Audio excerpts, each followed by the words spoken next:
Permettez-moi d'abord d'exprimer toute ma joie et ma fierté d'avoir participé à cette journée historique.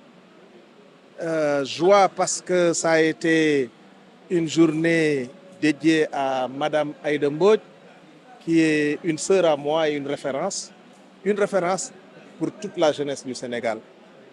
Fierté parce que je me rends compte que, encore une fois, j'en étais convaincu, mais je sais que l'espoir du président de la République de faire du Sénégal un pays souverain sur le plan, n'est-ce pas, de la technologie numérique n'est pas une chimère.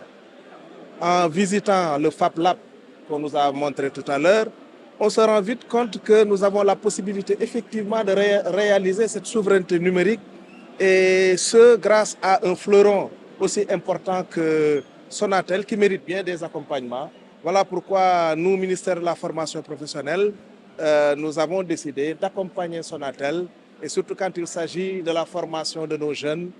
Vous avez bien vu que cette cérémonie a été marquée par la présence massive des jeunes formés et insérés également. N'oublions pas que en tout cas dans cette promotion-là, on a obtenu 99% d'insertion, et ceci ne fait que la fierté de Sonatel et de tout le Sénégal. Remercier la Sonatel, en particulier monsieur le directeur général, mais remercier aussi et bien appuyer monsieur le ministre, vraiment qui est conscient de sa mission et qui est à nos côtés à chaque fois. Je lui ai dit tout à l'heure, c'était comme pour m'inspirer, comme pour m'encourager à bien tenir, parce qu'il est à chaque fois, il est au début et à la fin de tout ce que nous faisons. Il nous accompagne dans notre mission. Mais je disais à monsieur le directeur général, à mon arrivée, monsieur le directeur, vous êtes en train de faire bouger les lignes. Parce que comme vous le savez, j'ai dirigé la commission de la communication et de la culture au niveau de l'Assemblée. Donc on avait comme partenaire la Sonatel. Mais je sais qu'avec M. Dramé, la Sonatel est en train de bouger. Je voudrais sincèrement le remercier, l'encourager, le féliciter, mais aussi associer à ces félicitations Madame la directrice adjointe et Madame la directrice de la communication institutionnelle chargée des relations extérieures. On aurait dit que M.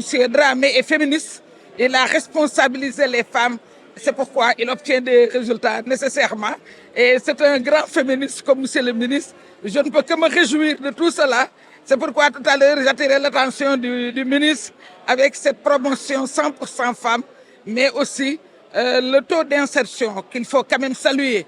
Nous apprêtions à les accompagner en entrepreneuriat, mais on se rend compte qu'aujourd'hui 99% des sortants sont déjà insérés.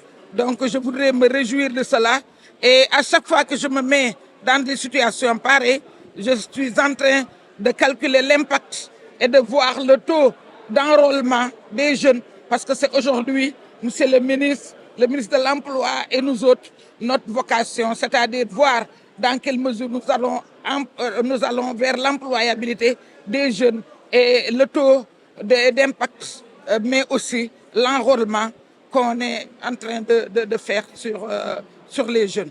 Je pense qu'à terme, le chômage va être complètement résorbé.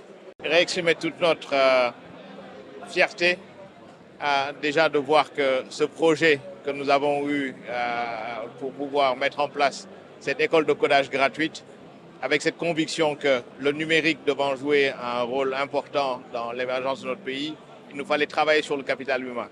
Ce projet a été initié depuis 2017. Nous avons eu d'abord la confiance de partenaires techniques et financiers qui nous ont accompagnés et qui ont reconnu. Et ce qu'on a mis en avant, c'était juste finalement le sérieux dans la gestion de cette école. Et aujourd'hui, c'est un réel plaisir de voir déjà que nous bénéficions là du soutien plein et entier de l'État du Sénégal à travers le ministère de la formation professionnelle qui a permis de labelliser ces certificats qui sont donnés. Et la présence aujourd'hui de Monsieur le ministre à cette cérémonie est un signe vraiment d'encourageant que nous mesurons à sa juste valeur. Et aussi réitérer vraiment tous nos remerciements à l'endroit de Dr Aïssatou Mbodj, délégué général de la DER/FJ. On connaît déjà son engagement et vraiment tout ce qu'elle représente comme modèle pour le pays, pour la jeunesse de ce pays. Et ce qu'elle fait déjà à travers la DER nous a amené à signer une convention. mais en acceptant aujourd'hui d'être la marraine de cette promotion, je pense qu'elle continue encore à donner vraiment ce rôle de leadership, à inspirer ces jeunes. Et nous voulons vraiment la féliciter et la remercier pour cet engagement.